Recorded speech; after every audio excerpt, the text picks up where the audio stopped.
दाइ उसो नरिसाउनु दाइ मलाई थाहा त ए दाइ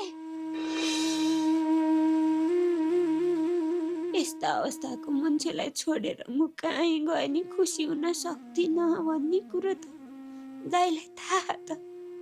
बुइनीको मन यस्तो ह भन्ने कुरो थाहा पाउँदा पाउँदै पनि किन त्यति साह्रो रिसाउनु भयो होला दाइ मसित दाइ पनि त्यसरी रिसाएपछि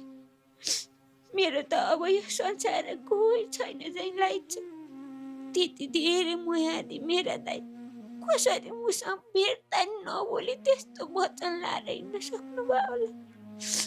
कहिलेसम्म रिसाउनु हुने होला अब दाइ त्यसरी रिसाउँदा पनि उहाँको साथ नछोडी यहाँ बसी हो